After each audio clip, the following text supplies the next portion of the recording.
really good internet, Starlink. You want to grab Mike? Can you guys hear me? Yeah. Okay. All right, great. Well, why don't we get started here? I got some fun things for you folks tonight. You guys have all had copies of court cases. I'm gonna load some on Kevin here in a minute.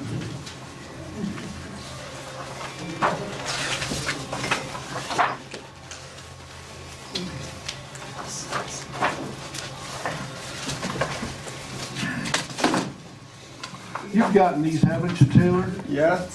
Good. Then I got my own. You ready for a test? Oh, sure. I've studied in years. Reminds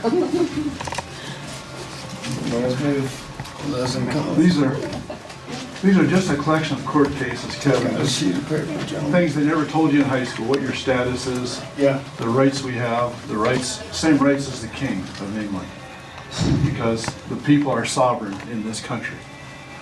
You know, no royalty started this country, no clan did. It was people started the states, and the states started the federal government.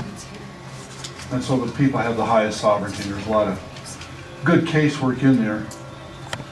One of the favorite cases I have, there's about 2 or 3 in there, that talks about when government agents exceed the bounds of their authority. And some of these are written where the judges presume that government agents will exceed the bounds of their authority. And so, you know, Department of Family Services, Wyoming Sales Tax Service, the IRS, they always exceed the bounds of their authority. And when that happens, their actions are supposed to be null and void. But what you'll never see is, like, say, the IRS is investigating you, and they send you a letter and they say, well, we've been investigating you for tax fraud, but we discovered that one of our agents had exceeded the bounds of his authority in investigating you. Right. So we're dropping our investigation on you. God bless you. Live long and prosper. That never happens. Oh, joke. But See, that sounds you can't good. stop them just by reading the rules, regulations, their titles, and it's not that hard. Department of Family Services is easy to stop. IRS, I haven't had any trouble stopping them. They always will break the law. All government agencies will break the law when they investigate you. You just gotta catch them. And after a while, you see the pattern. It's not that hard. They keep making the same mistakes over and over. They never read their own law. So it's just kind of an overview on that. Well, I got a little exercise here. We got this guy here. He's Farmer Jones. And over here is Trader Joe. And Trader Joe runs a general store.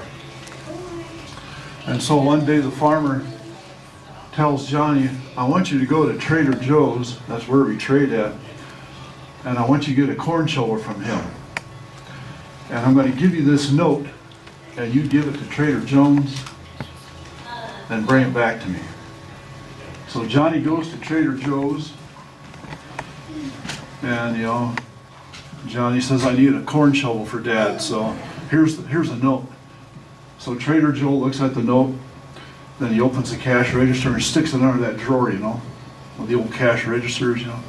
That's where all the notes and checks and bills go. And so he gives Johnny a shovel. So Johnny's headed back home here with the shovel. So at this point, who owns the shovel? Legally, who's the legal owner? What'd you say or guess? Johnny's dad. What's that? Johnny's dad owns the show. One guy says Johnny's dad, Taylor says that. Could be the store guy too. Well, the store guy exchanged the shovel for the Oh, note. you're saying between him, the son, and the oh, Yeah, okay. at this point, between all these guys. Well, the legal owner is Johnny's dad. He wrote the note that made it possible. So I was looking here, and I found this green piece of paper with the dead president's picture on it. And at the top it says Federal Reserve Note. So did you buy something with the Federal Reserve Note? Who owns it? Whoever wrote the note. I think this is pretty small print, maybe the Bank of Chicago, Bank of New York, which is the same as they're under the umbrella of the federal government. If you counterfeit these, you get charged by the federal government, but you're not counterfeiting any property of the federal government. You're counterfeiting the private banknotes of an organization called the Federal Reserve Bank, which is not a bank. It's just an investment firm owned by a bunch of European Jews that lend money to the federal government. You can look up who the owners of the Federal Reserve are. But you know, it's not a bank. It's just a hedge fund, investment company, and they got the niche of borrowing money to the United States government. So, what else is here? Now, everything in the world now is measured with these.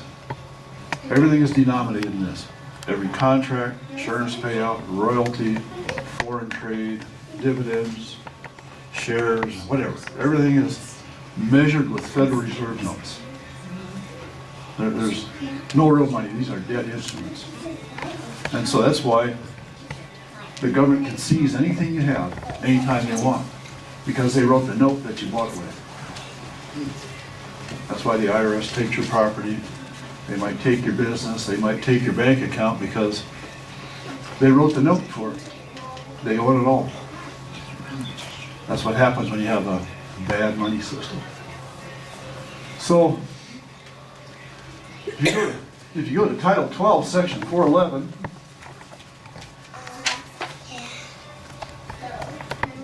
I say the best easel.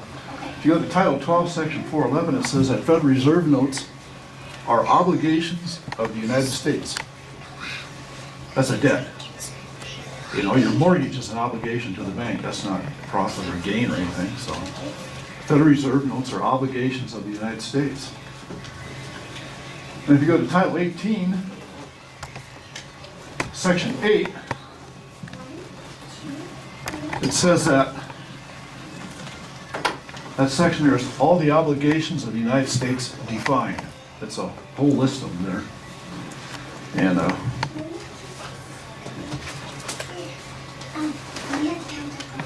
And they got a bunch of bonds and paper instruments and stuff like that.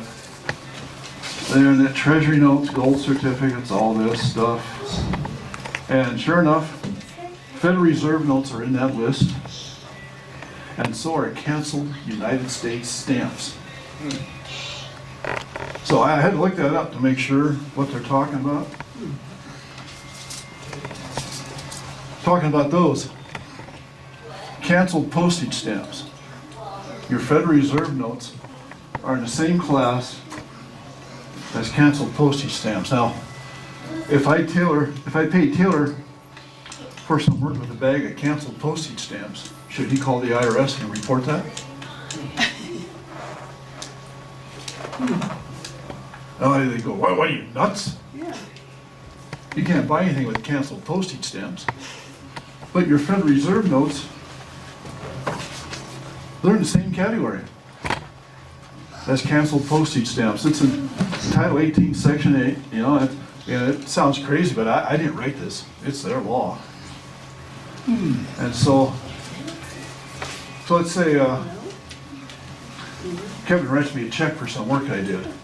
I got a check for 10 grand, so I want to go to the bank and I want to exchange his check for money. Because a check is not money, it's a promise to pay money at a future date. So I go to the bank and I say, I want to exchange this check for money. And so they're going to come back with a bag of these things. You know, they're just going to give me a bunch of $100 bills if they got that many on hand. And so we're right back to square one. Is this a taxable instrument or not? It can't be if you're just using your brain and logic. And some people have been successful bringing this up with the IRS, and don't you do it, okay? but it takes some real training. But this is the same as a canceled postage stamp. And if somebody gave me a bag with 200 of these in, do I need to report it? Well, once in a while I call my brother and I report it to him. So I've done that, you know. You've reported it. So in Title 31, it says that, I'll write that down for you guys.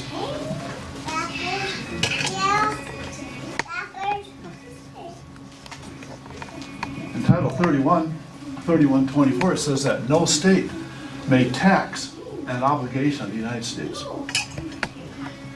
So that's probably why you don't pay sales tax on postage stamps at the post office.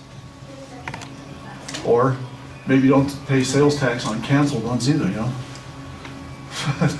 So all these states that have an income tax, it's a violation of federal law.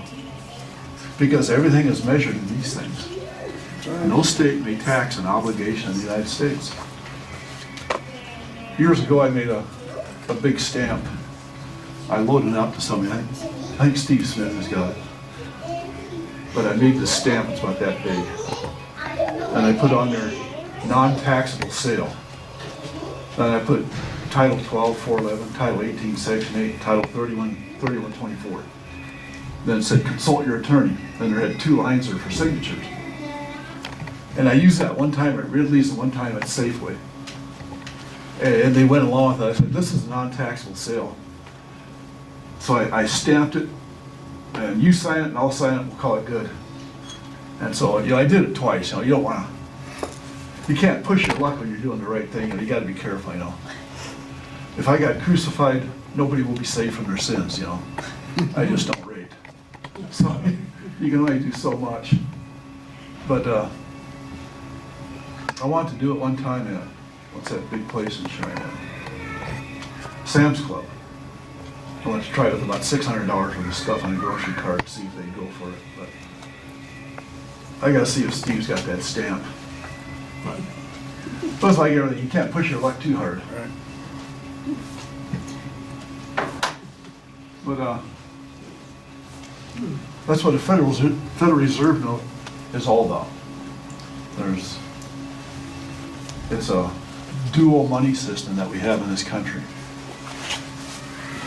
Now, years ago, there was this guy during Christmas when the Salvation bell ringers were out, you know, they'd be ringing.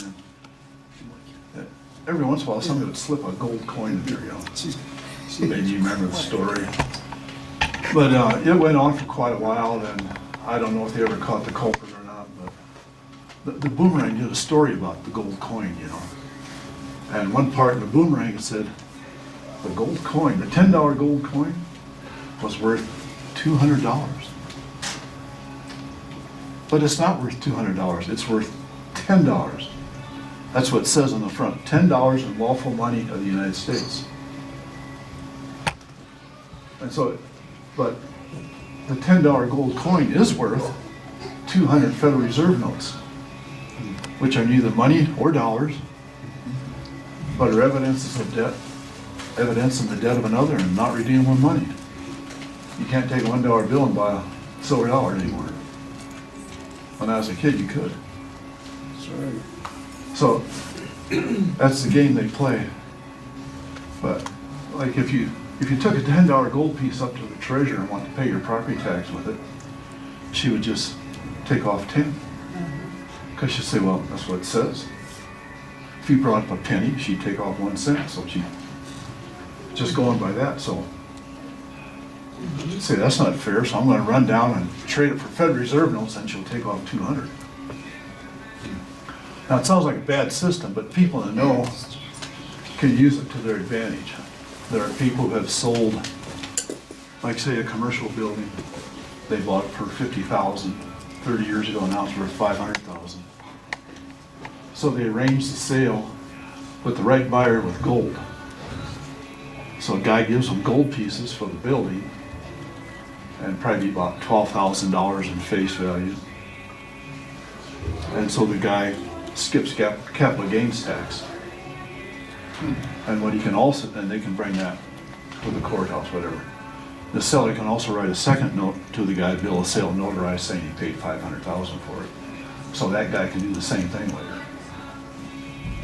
But some people do that, and they use it, people in the know do that. You know, you could go up to the right car dealer, say you got a nice $10,000 car there, and give him 5 gold pieces for it. The right guy will say, yeah, he'll take that and give you the car. He'll write off $9,500 as a loss, put the gold coins in his dresser, you know. And so he made his money off the loss of the car. But, you know, the right car dealer will do that. Maybe the right implement dealer. People who've got their head on right. And so you can use this money system to your advantage. The IRS doesn't like it, but you didn't do it. They did it. It's their money system. And so you have this dual money system, an equity law money system, and a common law system of substance and face value. So you can use that one way or another, you know. The right situation comes up.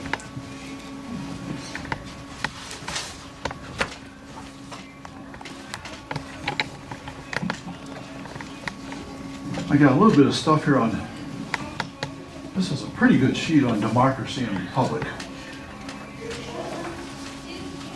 Thought we'd talk about that a little bit.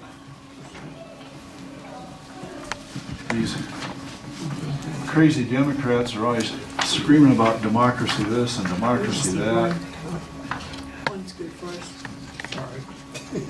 Makes you crazy. Pictures are just reading.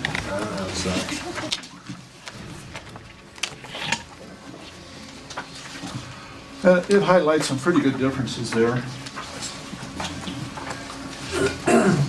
Democracy is just A mob. the majority rule. The minority lose their rights. They throw out the Constitution. We'll just do everything by majority vote. That's what they want to do.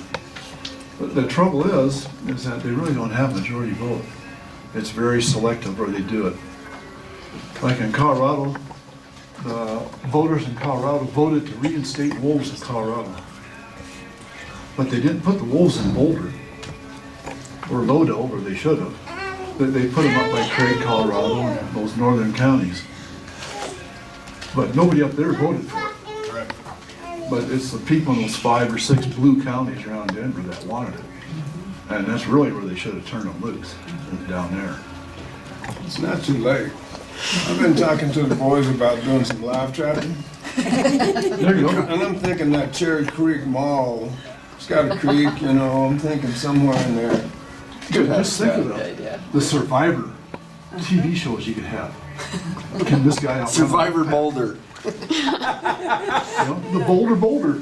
We have wolves in this one. Let them go. And we got these 8 people, they're gonna drag a lamb's quarter behind them as they run, you know. They don't have to. Well, they don't have to drag anything. They just run like hell for a long time. Those wolves got pretty good wind, you know. And they go 100 miles, I mean, with that little trot they got, and they're covering ground because they are big. You know, a lot of people wanna give credit to Greece as the birthplace of democracy and whatever. And they talk about the golden age of Greece and all that. And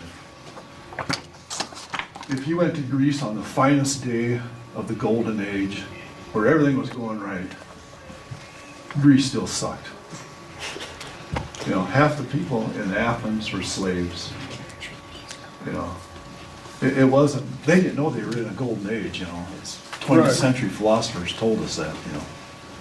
But Greece really didn't have a democracy. They had an oligarchy more. They had a committee of people that made rules for everybody. It was not a democracy, really. And maybe they had a vote once in a while, but the people who really ran it were not put there by the voters. Right. It was more of a bunch of select committee men, the philosopher kings, the gentle kings, you know, wanted to run the country. And so there's a lot of different kinds of republics. We have a constitutional republic with a representative form of government. You know, and it goes on, you know, separation of powers, due process, individual liberties. China's a republic, you know, People's Republic of China, People's Republic of Korea, People's Republic of Boulder, you know. Just, you know, but in a true republic, the minorities' rights are never in danger. Everybody has individual liberties and rights. And I think these sheets bring that out pretty good. There's a lot of stuff on the internet for this, but it's just some good differences between a democracy and a republic. And of course, we're just bombarded every day. You know, Trump is a threat to democracy. Well, I hope so. Man, the way it's going. People don't want a democracy, they don't know that. What's that? If this room was a democracy, we could vote, well, I like Tom's shirt, and he voted, and I got his shirt. Yeah. He got nothing to say. I like that crazy Secretary of State in Colorado just decides one day, I'm gonna take Trump off the ballot. And so she takes the vote away from almost half of Colorado, just like that, you know? Well, she must have a broom she can fly on or something if she can do that, you know? And not get some kind of punishment. It's a dangerous, crazy place. Yeah. They're nuts down there on the front range. I've warned my guys not to shoot a wolf in Colorado. Don't shoot one. It's $100,000. And I had a friend shot one in Wyoming, and before he got done checking it out, there was somebody there in a helicopter. And that wolf didn't have a collar on, it was chipped. Oh, And I didn't think those chips had kind of transmitters. Hmm. So they didn't do anything because the wolf's in Wyoming, but they just wanted to check it out. Uh-huh. And then they chased another wolf in Wyoming and darted it and put a collar on it. I said, God, I wish they'd do that on my place. Because when they get the collar on and they're all shaking hands, I'd shoot it. I said, better take your collar home, boys. Yeah. Those wolves can't read. No, they don't respect state line at all.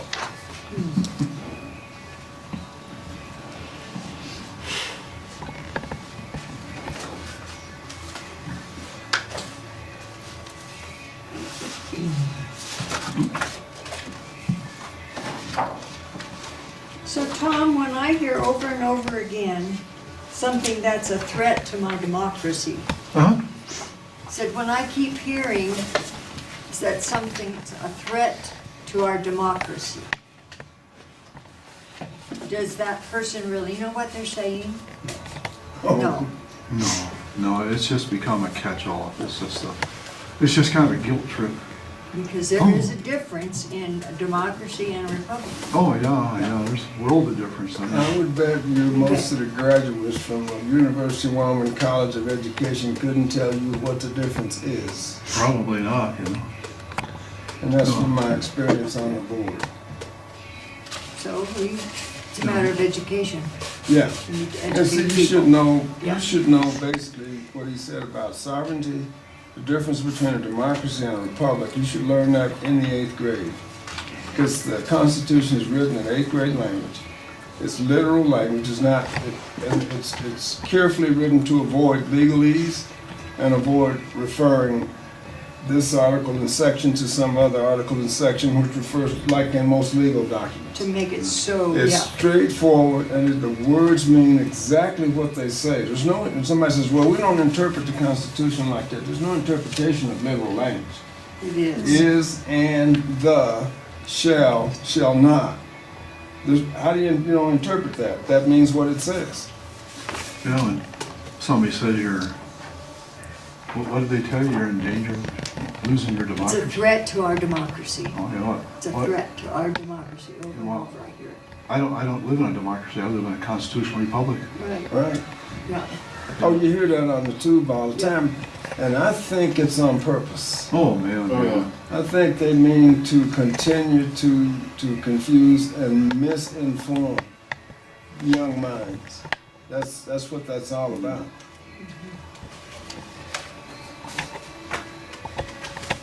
You guys wanna have a little fun with the IRS? Sure. Let's see, what do we got here?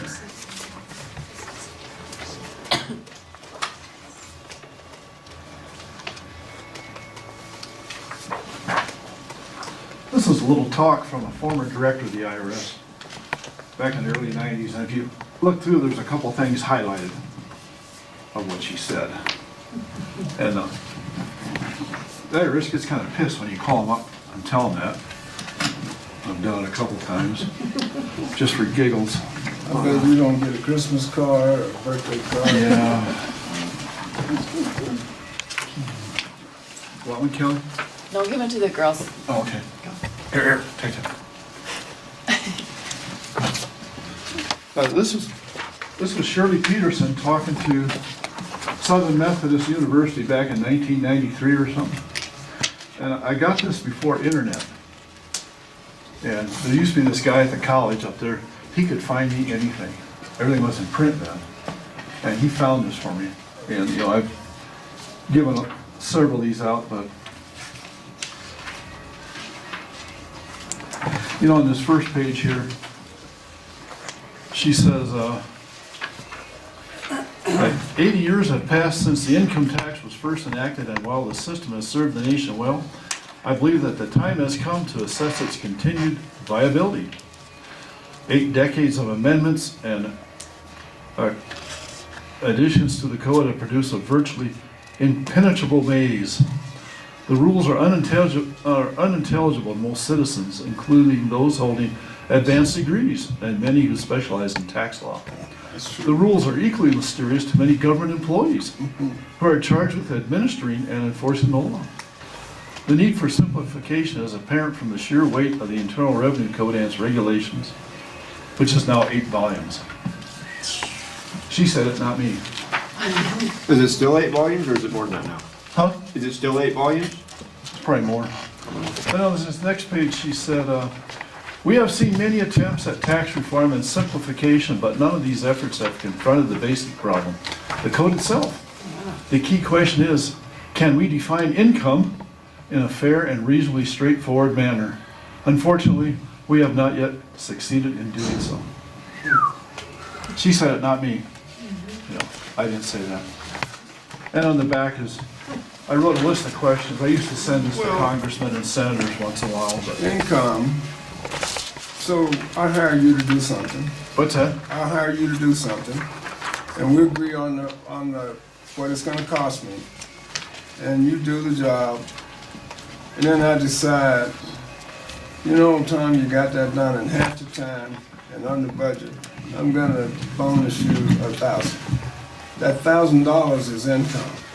What we agreed on for a base price for the work is like a 1031 exchange.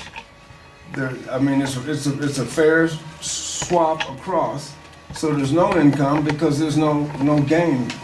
You got the money, I got the service, the product, and we're even.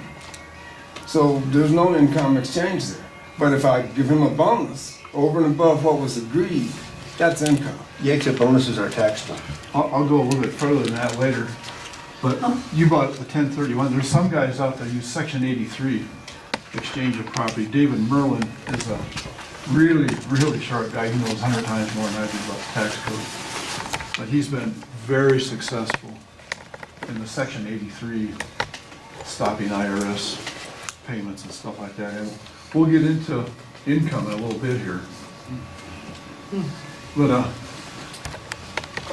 let's see here.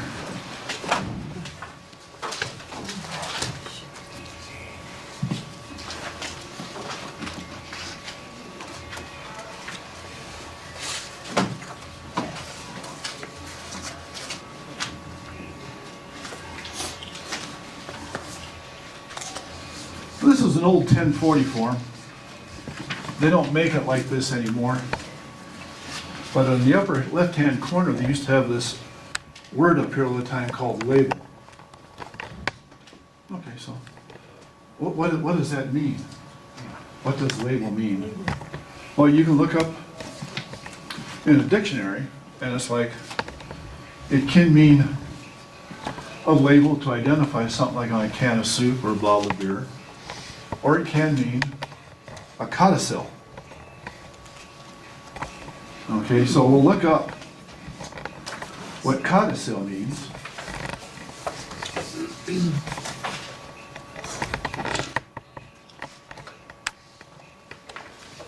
A codicil is a supplement or an addition to a will.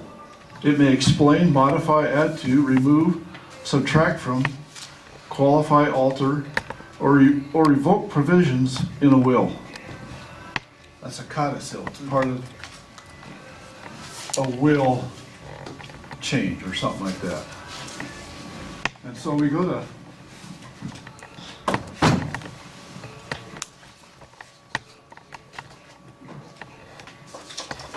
nope, I just had it here. Oh, here we go. We go to Title 31, Section 321, Section D, and it says here in Part 1, the Secretary of the Treasury may accept, hold, administer, and use gifts and bequests of property, both real and personal, for the purpose of aiding or facilitating the work of the Treasury. Gifts and bequests of money and the proceeds from sales or other property received as gifts or bequests shall be deposited in the Treasury in a separate fund and shall be dispersed on order of the Secretary of the Treasury. Property accepted under this paragraph and the proceeds thereof shall be used as nearly as possible in accordance with the terms of the gift or bequest. In Section 2 it says, for purposes of the federal income, estate, and gift taxes, property accepted under paragraph 1 shall be considered as a gift or bequest to or for the use of the United States. All the money you send to the IRS is considered as a gift or a bequest. See, the 1040 form has always been the wrong form to use. It's not the right form, but it's more of a gift form. That's why if you overpay taxes and you try to get it back, use a 1040X, it's very hard. Because the IRS looks at the money you sent in as a gift, and now you're an Indian giver.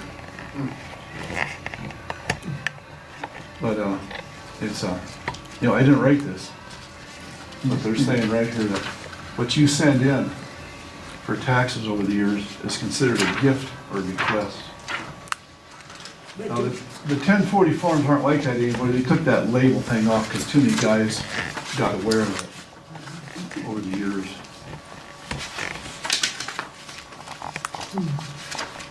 But if you look at the 1040 form, it says U.S. individual income tax return. Okay, return is the noun, everything else is an adjective.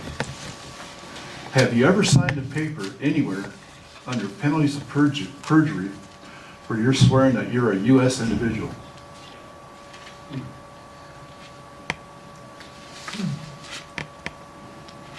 Never saw it. But you do swear all the time that you're a U.S. citizen. And there is a tax form for U.S. citizens that's called a 2555. And most people say, well, that's the form you use when you work overseas or abroad, because it's foreign income. What they don't tell you is that if you live in Minnesota, have a job in Minnesota, and get paid in Minnesota, that income is foreign to the United States Corporation in D.C. So you can look up at a Form 2555. But that's the form for U.S. citizens. It says right at the top. That's what you swore to all the time. You get a driver's license, you get property, you always say you're a U.S. citizen. Sometimes when you open a bank account, it says you're a U.S. person, I always cross that out, never stopped me from getting a bank account, but I'm not a US person. You know? I don't want to lie about it, you know?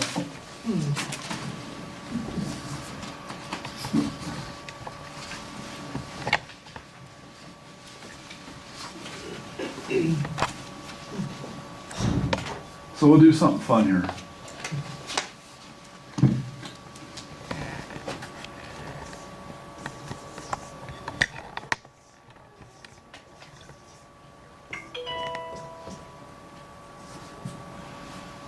Okay, from some places I've read, income is simply an accounting term. It is nothing else. Nothing else. Nobody can lay any income on this chair here, or we could see it. The only place you can get income is at the tip of your pen when you write a check. But there's no such thing as income that we can look at and measure. Now, this is a preposition and a verb. Try putting a preposition and a verb together in any other combination, see what it sounds like. See if you got anything that makes sense. As the professionals say, it is an accounting term. It was invented for that. So you have income is in a small family of words, like outcome, input, and output. Now, all these words describe the measurement of an activity. What was the output of that motor? 5 horsepower. How much data did we input into that? What was the outcome of that experiment? It's describing the measurement of an activity. Okay? So, let's say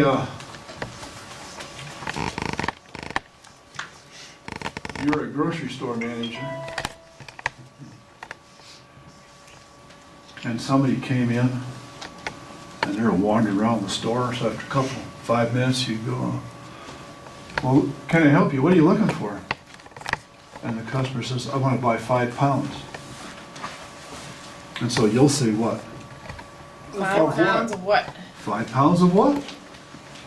Because there's no such thing as a pound. It's always a pound of something. That's right. Okay? There's no such thing as a pound. I can't put a pound here. There's got to be a pound of sand. And so the pound is not the rice. And the rice is not the pound. But we use the pound to measure the rice, and we can put a value on it. Buck a pound. Same thing with gallon. A gallon is not the gas. The gas is not the gallon. But we use the gallon, so many cubic inches in an area.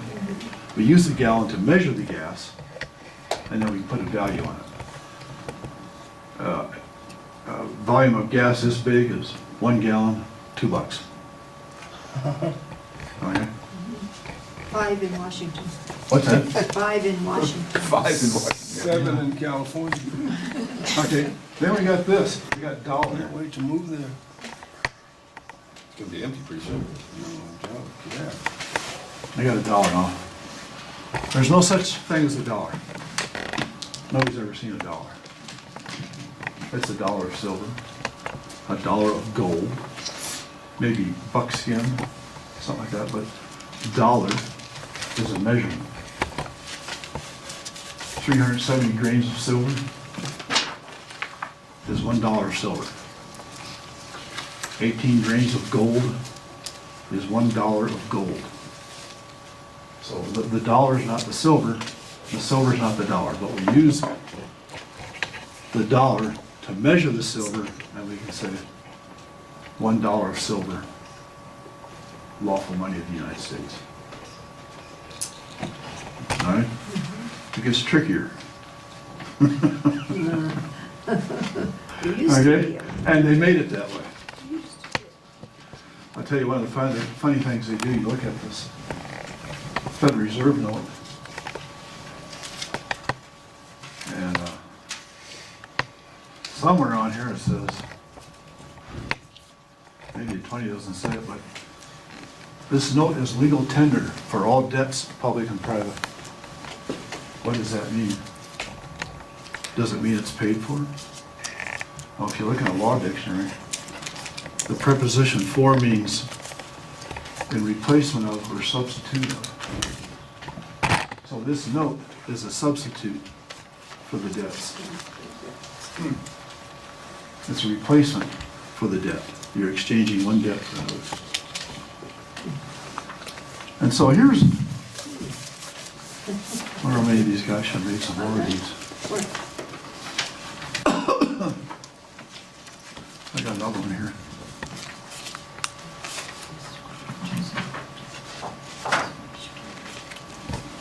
Well, this is from the Treasury Department.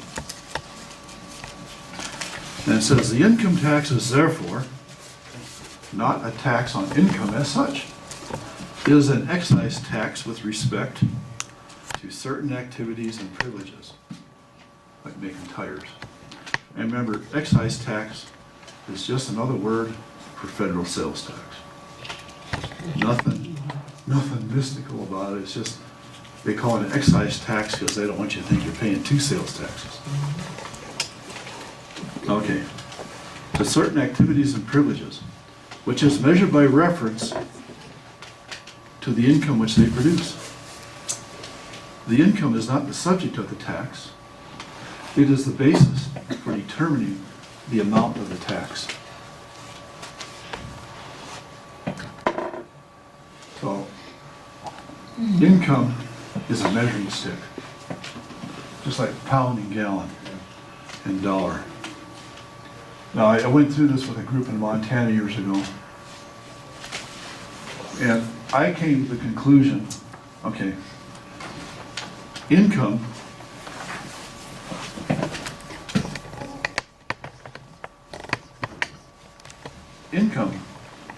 is not the tax. The tax is not income. But we use income to measure the tax, to put a value on it. So how do we measure it? What's the measurement?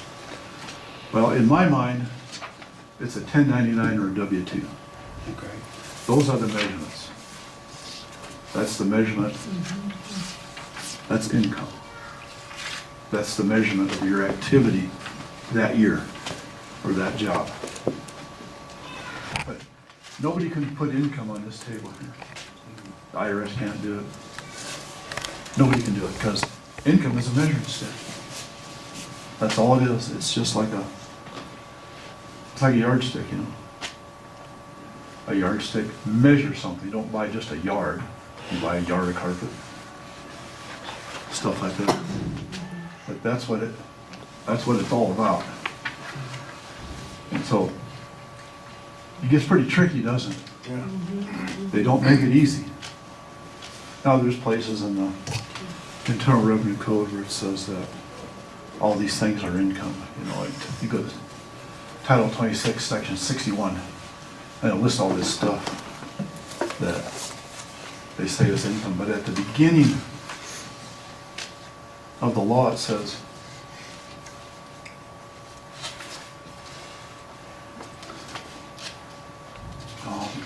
so like, we collect income from all, oh, I should have copied it off, but it's, the wording is, taxes collected from,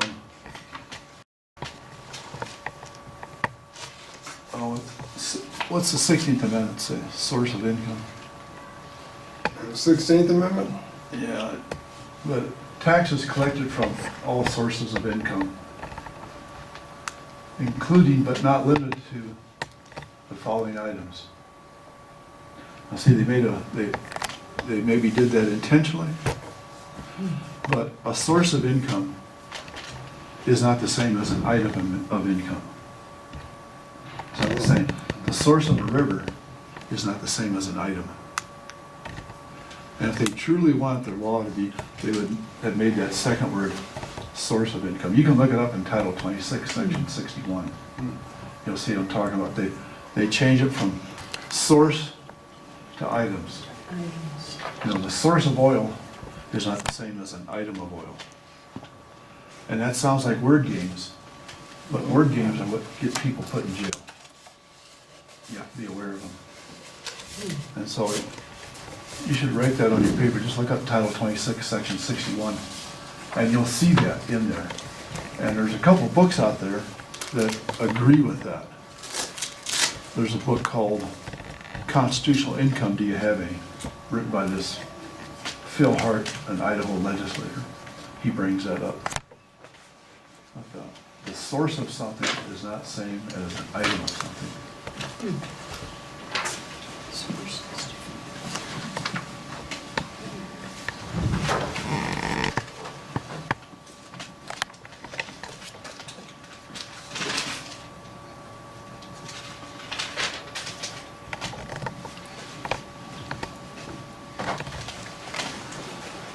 Now, let's see here.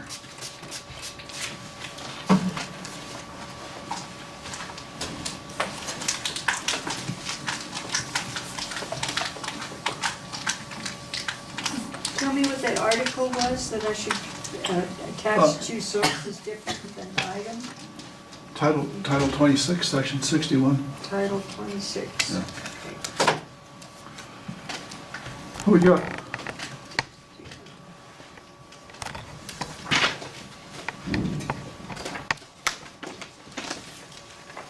I don't have enough left. Probably good stuff.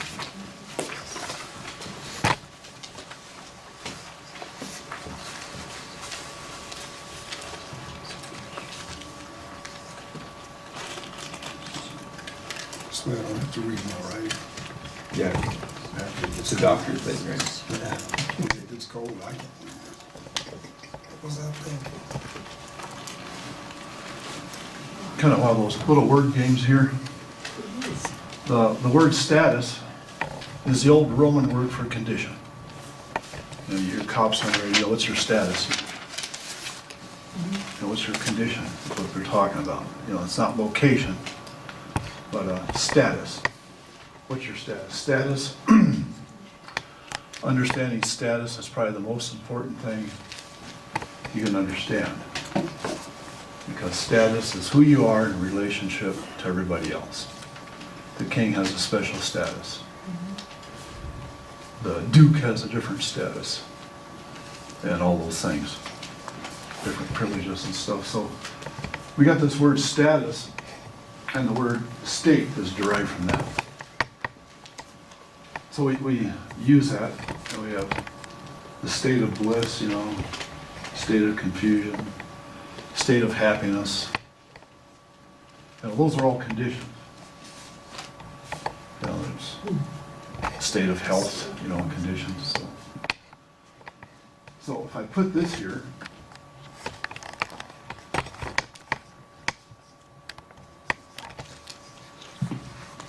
what's that?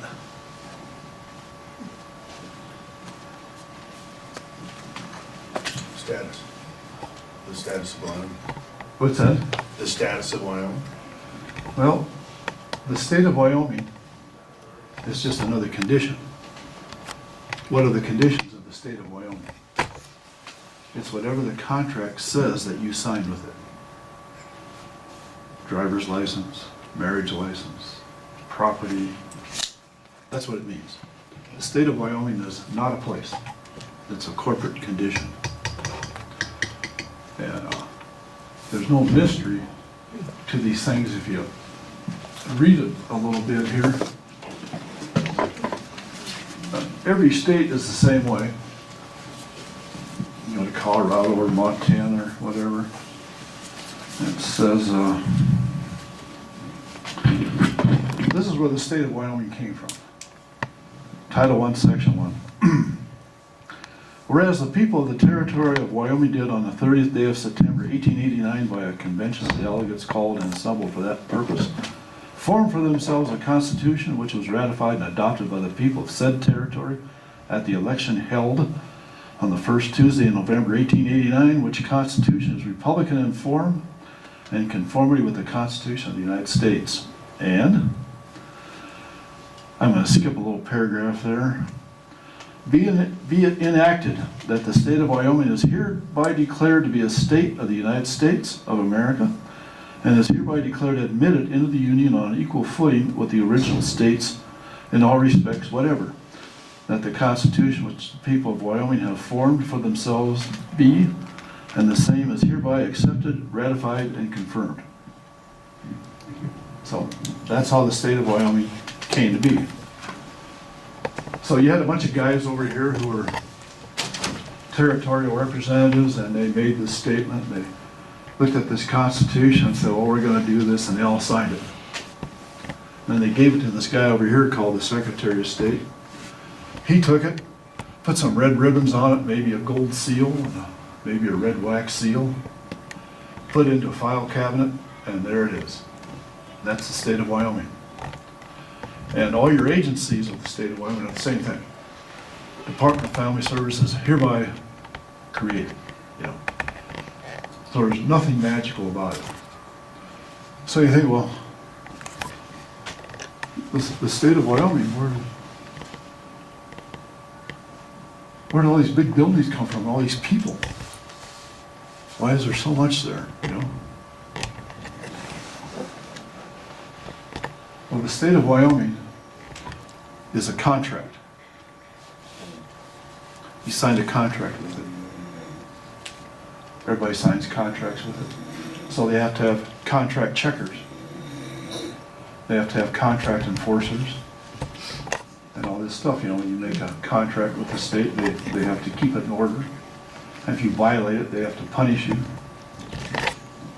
And so that's how the state grows. But the state of Wyoming is more of a contract than a government.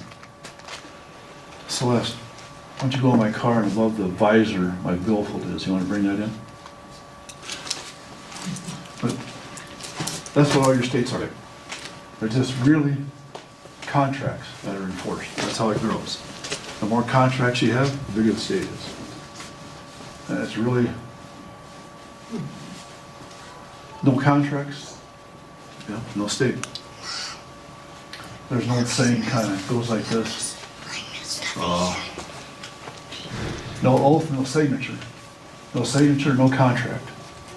No contract, no jurisdiction. No jurisdiction, no problem. You know, I don't get any letters from the country of Canada about taxes or No. keeping some law. I don't have any contracts with them. I never sign anything with them. I never sign anything with China. So I don't get Chinese letters saying, oh, you owe $200 in tax, you know. No contracts, no jurisdiction. And that's why Jesus said a couple times, don't swear at all. He wasn't talking about using bad words. He was talking about making oaths and being subject to some goofy king or something like that. There you go. Now, I do this off and on with my driver's license for fun. I write fake on there. And just to get the reaction of people, it changes the whole dynamic of everything. I mean, I've registered cars at the courthouse with fake written on there. I've taken insurance tests with fake written on there, you know, and that old lady at the Casper Test Center, she just, oh, it's that guy with the fake driver's license. Oh, you know, it just made her day, you know. But highway patrolmen, they don't even bat an eye. You know, and, up at the courthouse, ladies say, oh, that's real. It's not fake. I was, oh, it's fake. I guarantee it. I can prove it, you know. But, you know, they don't want to hear it. You know, every once in a while, a cashier will ask about it. You know, why is it fake? I said, well, you have to listen to the sermon. It takes 1 minute. I said, okay. And there's this lady at Saratoga, and I said, well, where'd the piece of plastic with my picture on it come from? Oh, she said, the state of Wyoming. What's that? Well, it's a government or something. I said, no. The state of Wyoming is a corporation in business for profit and gain. No doubt about that. You know, they got a lot of money. They probably don't pay any tax on it. But, Is it because it's not income? huh? It's because it's not income. So, what's a corporation? Well, it's an artificial person or a legal fiction. What's the definition of fiction? Something that is not true. So, an entity which is not true and professes to not be true made this piece of plastic. It's just logic going downhill. You know, the state is this, this, and this. So what, you know? But it's funny dealing with people because it changes the whole dynamics. Oh, that license is real. No, it's fake. I guarantee you, you know, it's fake. It's really fake, you know? But just, But they accept it. what's that? But they accept it Oh, yeah. for their purpose. Oh, yeah, I can get a speeding ticket with it. Cop doesn't care, you know. Courthouse doesn't care. I mean, if you went through the records, you'll find that I registered cars with a driver's license that said fake on it. Stuff like that, you know. So, Okay. it's just, you know, it's just the age we live in. Nothing is really so. Nothing is really true.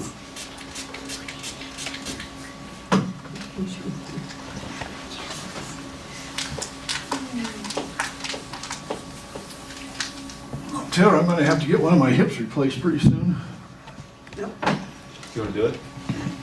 I'll get you a hammer. Well, got some saws and drills.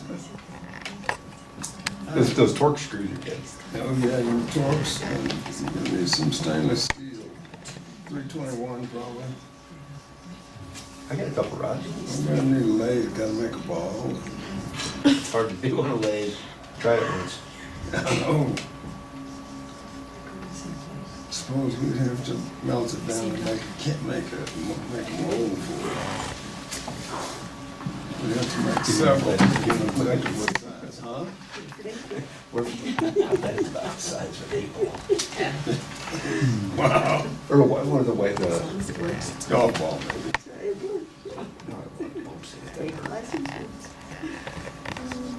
Well, you can fill those in, epoxy. dip it. We did it. We'll be ready by Thursday. We could do that. The problem's gonna be anesthesia. I guess I could kind of swamp out the barn office. These are words that come up a lot, Ether. and the meanings are distorted Starters with to throw you off.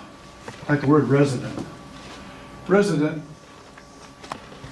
from the Latin, just means thing identified. That's it. You can look up res in the dictionary, it just says thing. Resident has nothing to do with where you live, or your address, or where you're supposed to belong.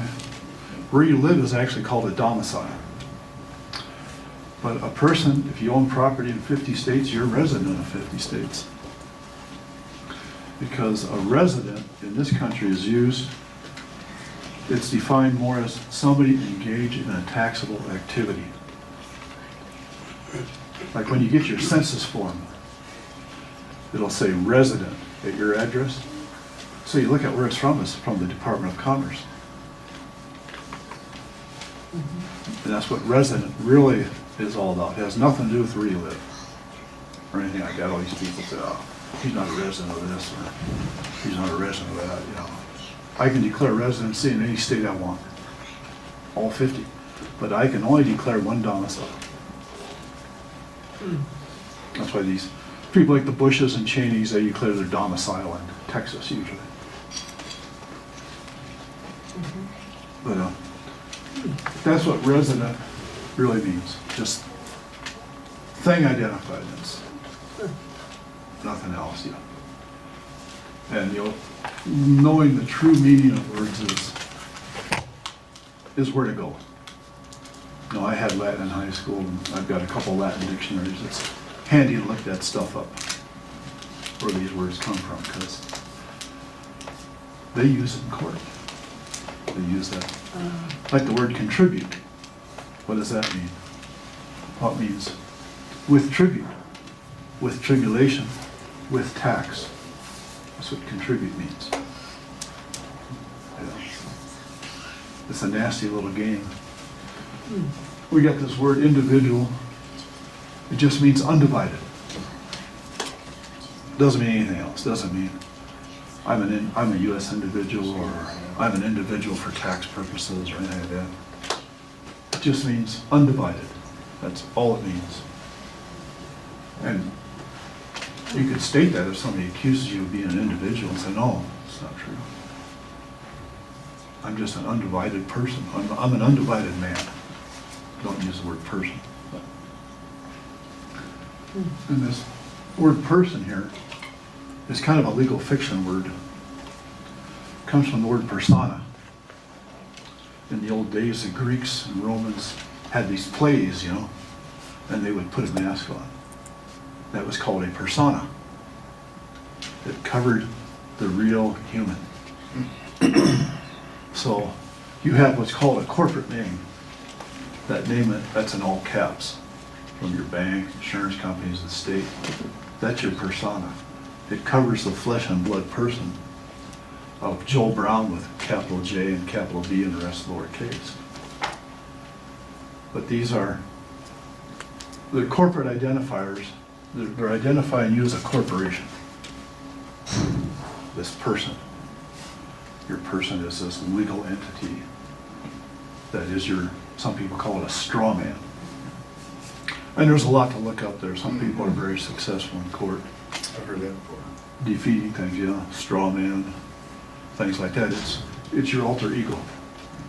It's like the state of Wyoming, the corporation, is this thing that floats over the land. Okay? But Wyoming is the land. Yeah. The state of Wyoming is this corporate persona that lets you do business with it, buy and sell with their permission. But the state of Wyoming is different than Wyoming. So they play all these games with us to keep you off balance, or so you make admissions in court. Yeah, I'm a U.S. citizen, and stuff like that, you know. You could deny it all, you know, just to serve on the Most High, you know. Yeah, I'm not a U.S. citizen at all.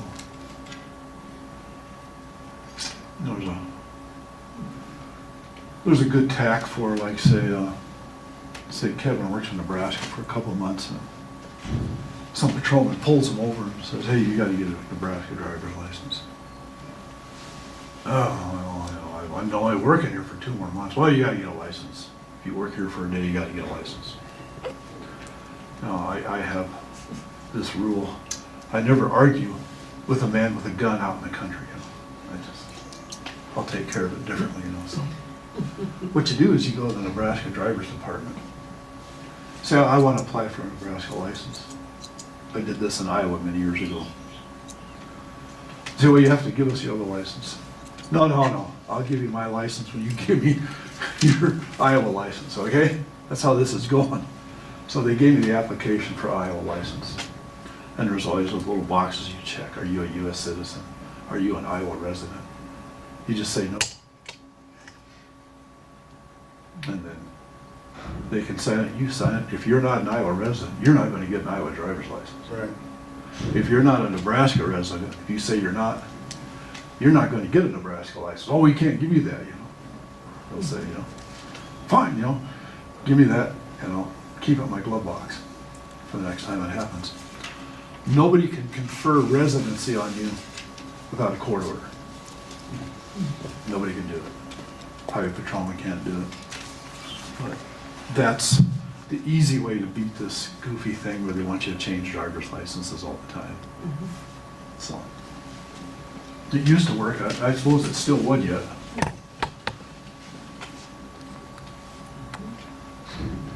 You know, there's this word, oh, credit. It just comes from the Latin, I believe, credo. That just means I believe. So when somebody gives you credit, they just believe you're gonna pay them at the end of the month. That's what the word credit comes from. You know, when I was an altar boy, we had to memorize the Apostles' Creed. Yeah. Long prayer, you know. I can't do it anymore. I'm not practiced yet. We can brush you up. But that's where credit comes from, credo. It just means I believe. And the word bureaucrat is a French word, just means the desk ruler. Yeah. Sometime I can give you a good talk on that topic, going from defense to offense, how you change positions on the desk, where you run the room instead of them. But I can do that in the future sometime. But that's bureaucrats, the Dutch word. You think about everything you've done in your life, it's always you, the desk, and somebody at the other side. Most important things you do, getting a loan, getting a property, you know, you always have a desk and a desk ruler. But there's a lot of ways through that and around it. Any more funny words here, though? You know, the word mortgage, you know, we know what that means. It means death pledge. When you have a mortgage, it's French for death pledge. Now, in Black's Law Dictionary, there's an opposite thing. It's called a vif gauge. It's a life pledge. And people in the old days used to buy property. Say you were going to buy a house for $30,000, and you put 10% down with the lender. And you have the payments arranged where every month you pay 1% of the mortgage. So after 10 months, you would own 20% of the house. Every month, you own another percent of the house. And so let's say times go rough and you've only got the house 80% paid for. The lender says, well, we gotta sell it off. Okay. You would get 80% of the house and the lender would get 20%. That was a vif gauge. Today, if you miss one payment, you lose the whole house. You don't get anything, except a bad credit mark. But that's one of those things that I've pretty much forgotten. But people used to do that in olden days. They would pay the house. It's kind of like what do you call it? Rent to own, or Oh, yeah. Written down, yeah. what's the other term for it? Deed for title? Or Oh, Contract. contract for deed. contract for deed. Yeah. You know, every month you're getting a little bit more of your house in your name. You know.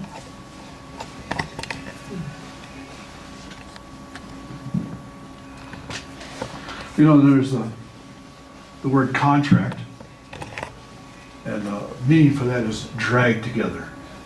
So, you know, you gotta get drugged together, that's what contract means. You know, you got the word tract, which is traction, dragging, you know, whatever. Party A and party B. Yeah, just dragging together.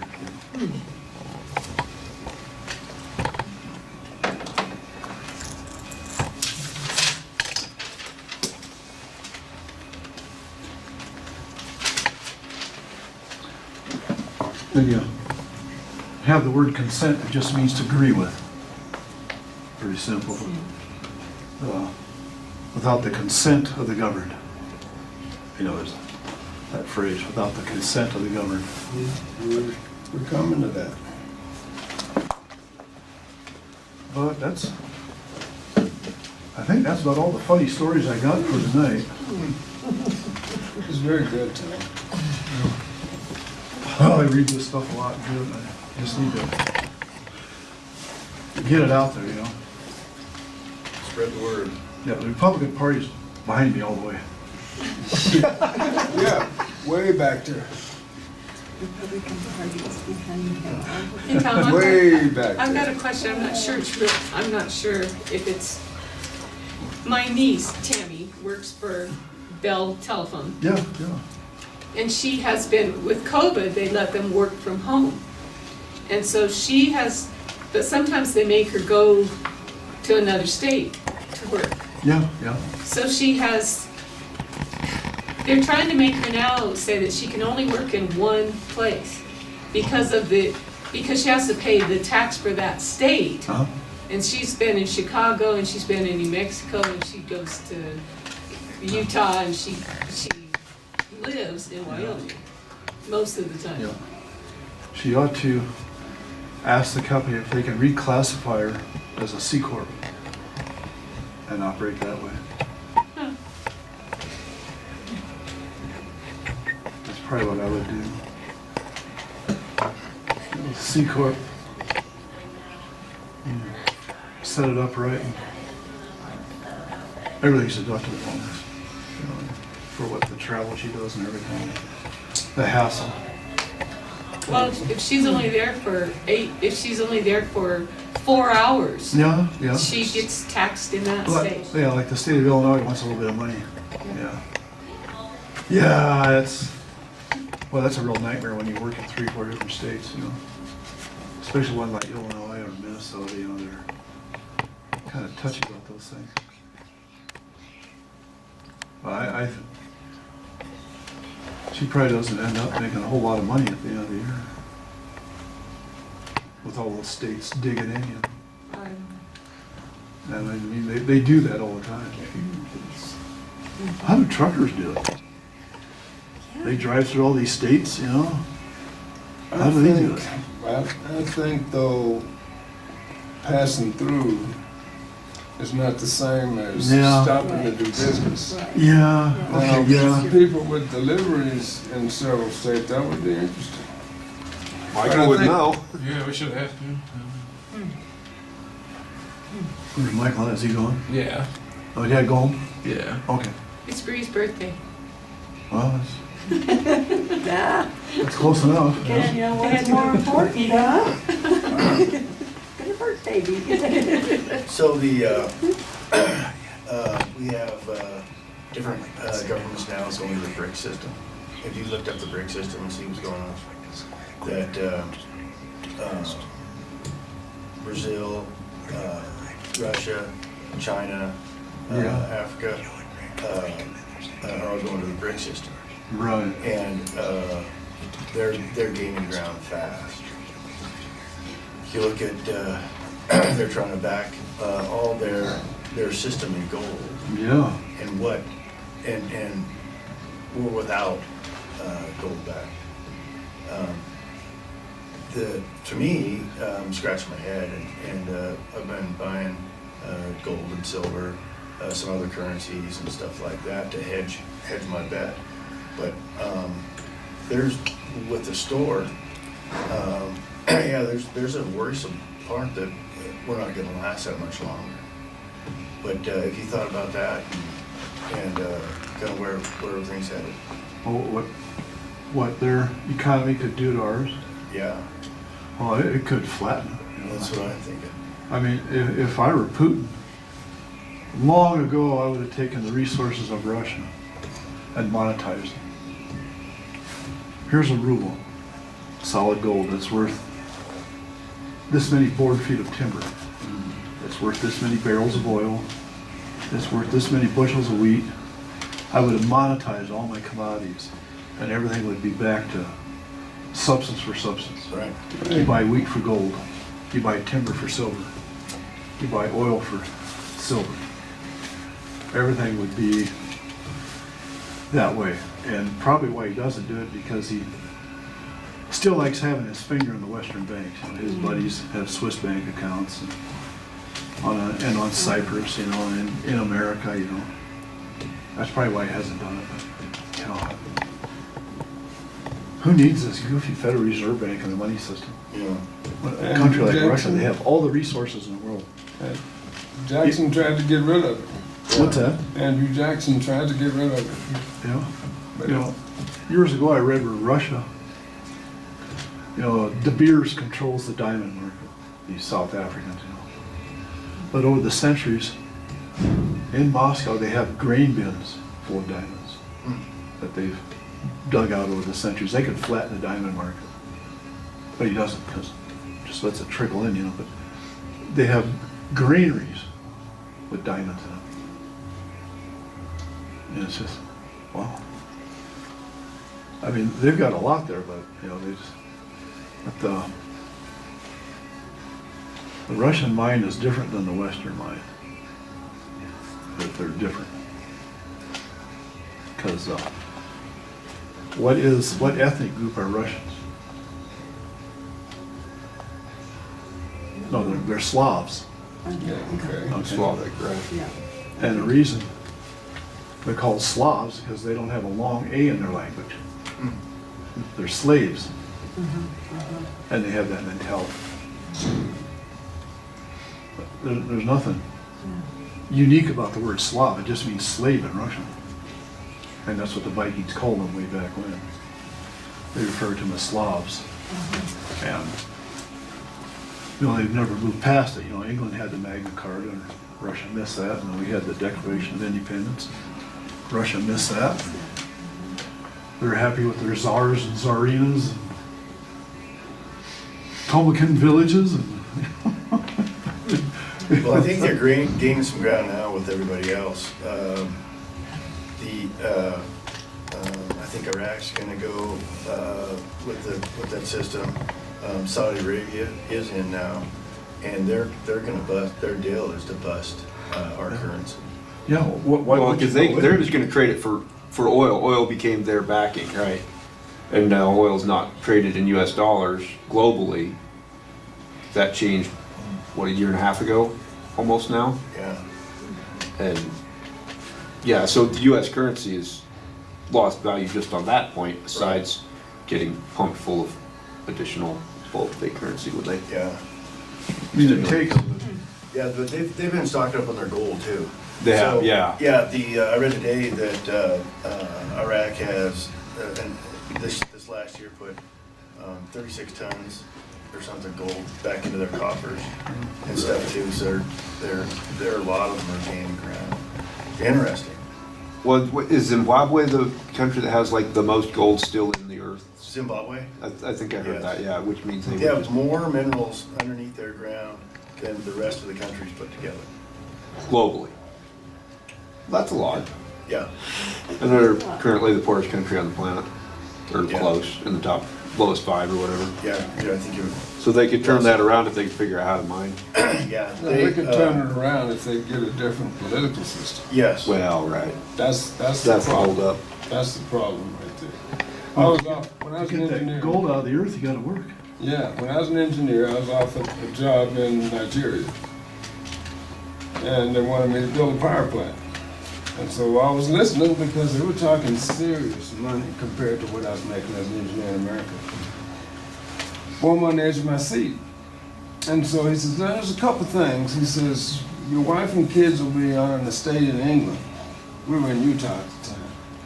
I says, an estate in England. He says, yes, you realize you're building this power plant, so you're working for the Nigerian government, and the rebels don't like that. He says, so, but if you, we'll fly you to England twice a month, so you find out. And, okay, well, then he says, and you gotta use 50% Nigerian skilled labor. I says, how skilled are they? Yeah. I can't take my guys. You can take some of your guys, but for every one of your guys you take, you got to put on a Nigerian labor. It turns out they weren't very skilled. I mean, an electrician was not what I'm used to with my journeyman wireman. Iron workers, both ornamental and structural, no.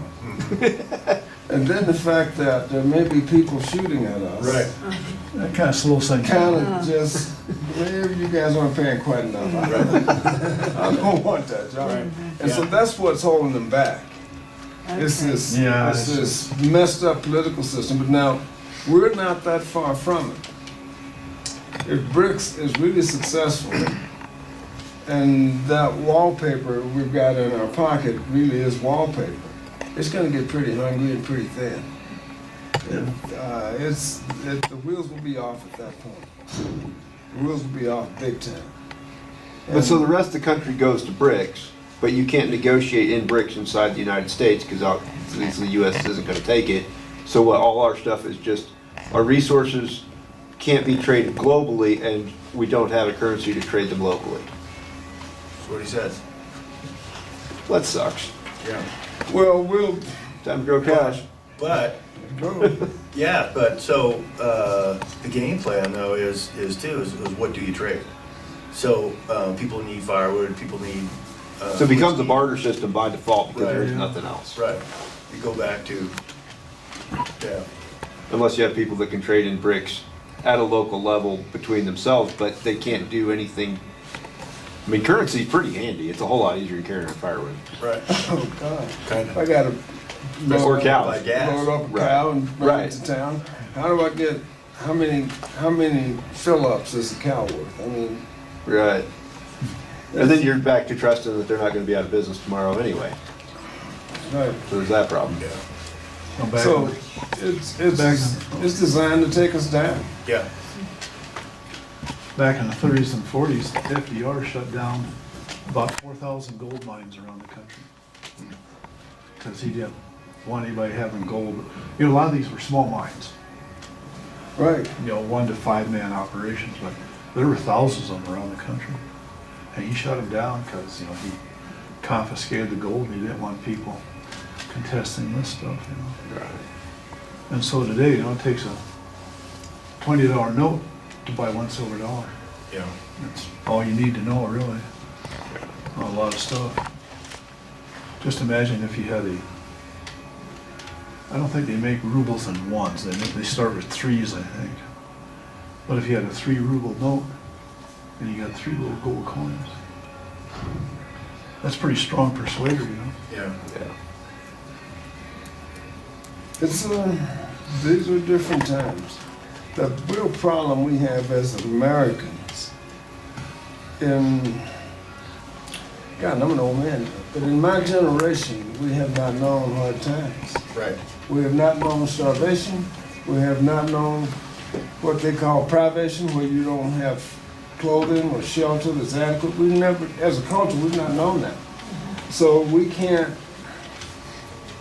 speak to the general public and tell them these things not could happen. These things are marching, they're on the march. What are we doing about it? Well, we're screaming at each other. And there's something coming over the hill, but we're screaming at each other. We're not paying attention to it. yeah, the division, Right. yeah, Yeah, the division will be what is the undoing of it all. Right, and that everything in our entire reality is stuck on contracts, and that's all out the window. All right, it doesn't matter in the event, when you're starting contract, it's kind of irrelevant. You know, we have this terrible money system. If everybody paid their debts next Friday, every loan was repaid, you wouldn't have any money in your bank account. Because all the money in circulation was borrowed into existence. right, We have a debt capitalist system, not a value one anymore. Right. So if everybody paid their loans off, all the house loans were paid off, everybody paid off their note, we wouldn't have any money in the bank. right, It's all based on debt. That's right. That's why they say, you know, the budget will never be balanced and the national debt will never be paid. Because they don't want everybody to wake up broke. That's thoughtful of them. Well, you know, this BRICS thing is not getting a lot of press. You have to look. Oh, you gotta dig. You gotta look it I'm up. putting it out there. You gotta look it up. yeah, That really, and so I don't really know how far along they are, but I know it's more than talk. yeah, And what they want to do is knock the U.S. currency off the world stage as the currency of legal tender globally. I think they did. If they do it's that, close. Every Well, time what's they see holding it up now? If it's because it's no longer oil, so what is it still never keeping? was oil. It never was oil? No, Okay, what was it since then? Nixon took us off the gold standard. Okay. When I was a boy, and I realized, you know, it was the dark ages, a lot of the greenbacks in our wallets would say silver certificate, Yeah, gold certificate. And you could actually go to the bank and trade that for that denominational value in those two metals. And now they are Federal Reserve notes. yeah, And where do you go with that? It's wallpaper. Wallpaper. put them on your envelope. Yeah, yeah. Put them on your snap, right? So I'm trying to get at, and I don't have the answers. yeah, what happens if they are successful, say, in the next 12 months? And we're no longer the world's reserve currency. We can trade these things around among ourselves for goods and services, but what about imported goods? Yeah. Which there are a ton of. And then they're backed by gold coming in, and we're trying to pay with We worthless. cancel money. postage stamps. Yeah. Oh, would that take Walmart down? Oh, yeah. It would take everybody down. Walmart, Costco, Well, it's kind of funny, every time I see Well, a all your picture of online Putin, businesses. he's smiling. He's Who? always smiling. Who's that? Putin. Oh, yeah. He's always smiling. I know. Now we know why, you know? Yeah. Have you guys ever anybody here ever dealt with a truly starving person? I've dealt with one. And I don't want to multiply that by even 100 or 100 million. When I was a young engineering student, I was doing a co-op with Tennessee Valley Authority in Chattanooga, where you go for a semester, and I was doing research in power generation and distribution. And then I was kind of compulsive. If I was 15 minutes early, I kind of felt like I was late. And this one morning, I was going to be right on time, so I cut down the alleyway so I'd be a little earlier. And there was a guy eating out of a dumpster behind a diner. And I stopped and pulled a $5 out of my pocket to give him to go and get a meal. He made it clear if I came close enough to give him that $5, he'd kill me. He wasn't joking or laughing. He staked out his survival and could not process anything else except don't come in this space. Now multiply that by 100 million people. Right. We've never seen that. No. We've never seen that in this country. No, never have. And the people we elected leaders, I was at a funeral in Jackson, Foster Freese's funeral. Yeah. And I was sitting with a guy who's supposed to be the person that's planning emergency food for the state. And I got going on that subject because that's part of what I was interested in when I was running. Seeing these things coming, how do I just feed Wyoming? Make sure people in Wyoming can eat. Now that's a very basic thing. Right. But if they can eat, maybe they can figure out firewood and some other things, but you gotta feed the people to prevent what I'd seen face to face. He says, we're not doing a good job of that. He says, you can't tell anybody, the governor is just deaf on this subject. He says, we're doing a little, but we don't have a real comprehensive plan to feed our people. It's the great setup. And what's the bottom line? And where we're going with everything is that if you look at who's coming across the border and why that's happening, and then you look at the COVID and what that did to our country. And whoever didn't take the shot at the military is out. Leaders are out. And the people that work on the front lines, a lot of them didn't take the shot, so they're out in the hospitals and recovery, etc. So if you stand back and you look at the bigger picture, it's all designed. It's all by design. Oh, yeah. And the currency, what's happening? Oh yeah, we're headed down into a hole right now that I think we can recover from if the right guy gets in office. But if not, we're headed to a hole that's never gonna. It'll be years and years and years before we come out. I don't know that we will. I think Right. the genie will not get back in the bottle if we don't have Trump win this time. Yeah. And even if he wins, because he knows the ropes and where the body's buried, he's got a taller hill to climb. Yeah. Because there's so many people wearing an R that are Fake. in the government Yeah. and various places. I mean, it just drives me. That's why I hate going to DC. I hate it back there. I mean, it's just a different world, and they're not us, and they don't want to be us. No. I mean, we're dirt under their feet. So my solution to this thing is to divide the country like India and Pakistan did.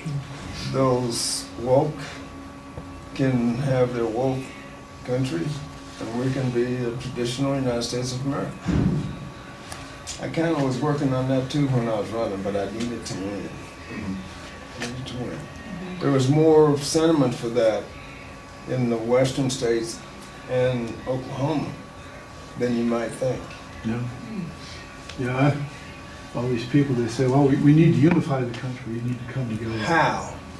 Not me, man. No, I no. don't want this country unified. I want two countries. Right. I don't want to live in Nancy Pelosi's country. No. I don't want to live in Dick Durbin's country. Yeah. Or He Mitch had his own McConnell's country. country. Huh? Or Mitch McConnell. Mitch McConnell, you know. So, I mean, they're not like us. They can't be like us. and they don't want to be like us. No. And I like, that's fine. Then you have your country and be however you guys want to be, and we'll be who we want to be. See, I think that's possible. I think that's possible. You know, Abbott is doing some good things, and so did DeSantis in his state. Those two guys probably stand out the most for standing up and actually, no, here's the line, guys. Your power's on that side, our authority's on this side. And that is what it takes. If I'd won, and I can't tell you who it was now because I didn't win, I had representatives from one state call and say, if you win, we'll follow your lead if you keep your word. And if we follow your lead, he named 2 other states that would go with him. And I got the same call from well, I'll just tell you, from Oklahoma and Missouri. So I didn't expect that. And I didn't know these, I says, well, you know, I'm just gonna enforce the Constitution, guys. That's what I'm all about. Because I don't know who I'm talking to. Right. But that's what they had in mind. They says, well, if you enforce the Constitution to the letter, we will. If you do that, you've already divided the country, haven't you? Mhm. If you do that, because you have drawn the line, the feds have their authority under the Constitution, we're gonna respect that. But they're using much more authority than they have under the Constitution. I had that discussion with our governor in our green room time when we were campaigning. He finally one day says, my people researched all this crap, I say, you're saying, and they say you're right, but I can't go there. I said, well, why do you want to be governor? You're going to be worthless. He just walked off. Because he's not about us. No. He's not one of us. He's one of them. Yeah. And see, Yeah. it took that for me to realize that. Yeah. These guys running, they're not us. I'm the Wyoming guy in the race, period. Yeah. Period. I'm the one who's like everybody else out there in Wyoming making a living, trying to take care of their family, take care of their business, Yeah. and really just go by the rules. The other people are different. Yeah. And it took me a while to catch on to that. They're not like you, Taylor. And they're wondering what the hell's wrong with you. Yeah. Nothing. You know, through all of history, there's been 2 classes of people. Through most of recorded history, there's royalty and 3% and peasants. Yeah. That's right. And so these people in power are of that royalty DNA, that royalty gene, and they can't stand these industrious, middle-class, self-sufficient people who don't need them. Right. They want everybody to be cattle, and they run it from above. And they just lean that way, you know. You're supposed to serve me. That's right. I You're mean, supposed to serve me. it's the strangest feeling when you're in the room with these people and you realize what they think about you. I ran into that on the board of trustees at this university. They're not about education and these kids. They're not about their status there on the board. Sure. And I was about the kids and education, and boy, did we ever have some screaming matches. Like, the students get to evaluate the professor, and if the professor doesn't get a great evaluation from the student, they're in trouble. I said, what the hell do the students know? Why are they here? The professors that did me the most good were professors I hated in college, because they really put the wood to you. I mean, and you thought they hated you, they didn't. They wanted you to be the best you could be, and they didn't care if you liked them or not. Right. They just made it hard. And here it's like, what do you mean students evaluate your professors? How's that work? Well, you know, they get a form and they write down and they check the boxes of whatever they liked and didn't like about the professor. Why do we care what they like? I says, how are they doing when they leave here? What's the demand for What do we build these guys into? Yeah. Yeah. What Can have they we make it? created here? Right. They come here to be shaped into productive people, guys. No, we expand their minds. No, you don't. College is a trade school. Oh, God, then they just went nuts when I said that. I says, if you leave here without knowledge and a skill that the society needs and will pay you for, we failed you. Right. Well, you got all this education. I says, med school's a trade school. First I did the study, then I worked under the pros, just like electricians or just like everybody else in a trade. And if I did well, passed all my tasks, I got the certificate. It says now I'm one of these. Isn't that a trade school? Right. It's a trade school. You're not better than anybody else, you're just in a different trade. Yeah. I didn't like that either. Yeah, it's funny. You take some time once in a while and call these trustees up around the state. They don't have a clue what's going on in Laramie. Right. They don't get the Laramie paper, they don't get the Brandy Line. They don't know what's going on here. Don't have a clue. They don't have a clue what's going on the campus. No, they don't. Yeah, that's it, man. They've never walked into a classroom. The things I know about it, I go to a classroom quietly and sit in the back and watch the professor interact with the kids and see if there was an exchange of information, mostly from the professor, the big pro, to the kids, and if the questions were being answered. I think that was my job. Yeah. When Geringer pointed me, he says, I want you to use your background experience to improve education at the University of Wyoming. I says, okay, I'll do it. Do what I can. Well, that wasn't the board he put me on. It was, calm down, Taylor, we'll show you how this works. No, you won't. Understand, you can't hurt me. I'm an independent business person, and I'm here to make things better on this campus if I can. And if I have to yell at you guys, I'm gonna. You can yell back, but I'm gonna yell too, and I'm gonna be public. We were pushing to get that university into the top 100 universities in the country because we're a small state, small population, and people around the country and world think we can't read our name on a page. Well, yes we can. We got bright kids and we need to do right by them. Yeah.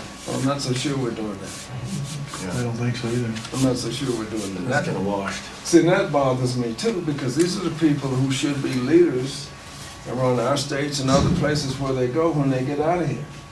Well, they need to be prepared. Yeah. And it's not a club. I don't care if you don't like your professor. Is the professor any good? Is he recognized in his field around the country and around the world? That's what I want. Or can that professor go get a job in whatever it is he's teaching?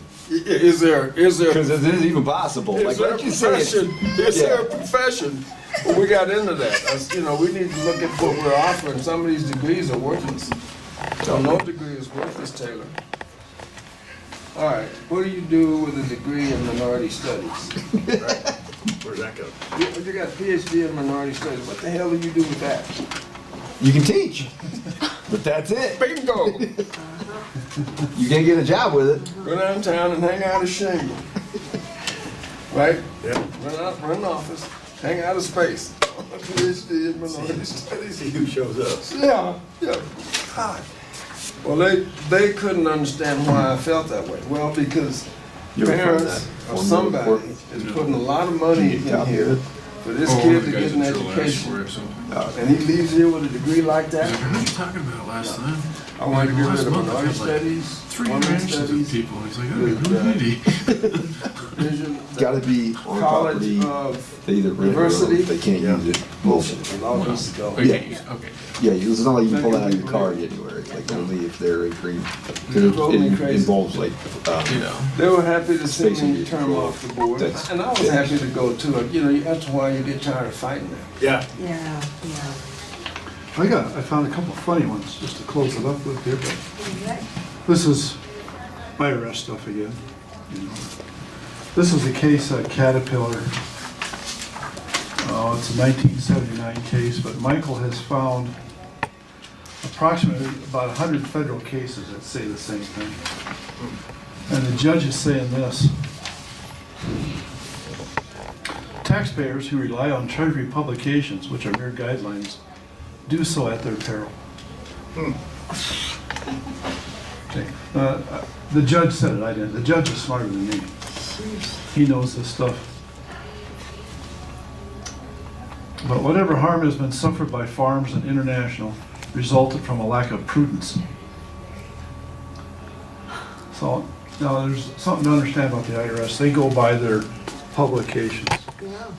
Publication 15, publication 5. They don't go by Title 26 in the law, Title 31. And so nobody is ever convicted for failing to understand publication 15. You're convicted of the law. And so the law is much clearer about tax status than IRS publications and IRS advice. And that's why people can call the IRS with the same question, talk to two different people on different days and get different answers. You know? Here's another one from a tax court judge. Now, tax court judges are kind of privileged positions. They give these to IRS agents that have hung around too long. You know, they have a nice spot. But this guy, in 2015, Judge Joseph Nega wrote in an order on April 15th, an order denying a motion that he reconsider his early decision to penalize tax lawyer Alvin Bobrow for making IRA rollover.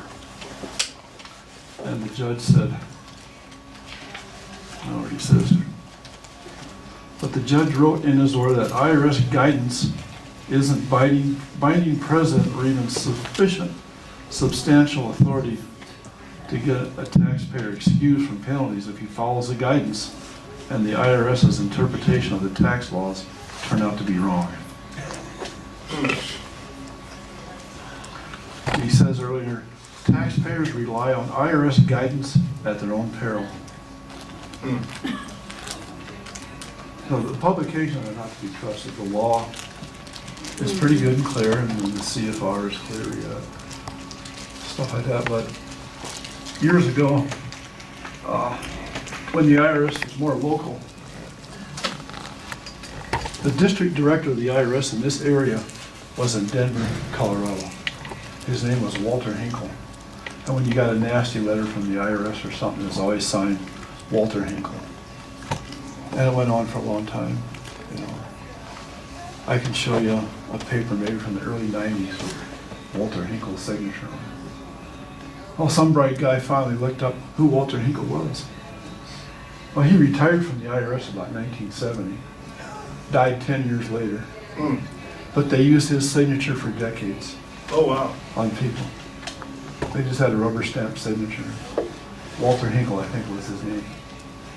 They used his signature for decades and decades. Because if an IRS agent signs a paper, he's liable for what he said on there. But if the guy's dead, doesn't matter. Jeez. I mean, these guys would make Al Capone blush. Yeah. God. It's crazy. Well, thanks for tonight. And thanks very much, Good job. for all your preparation. I'm telling you, it's. Well, thanks for coming out, folks. It could be a long night sometimes, but you know, who knows? It's a lot of fun. It is. Oh. So how are we gonna feed Wyoming?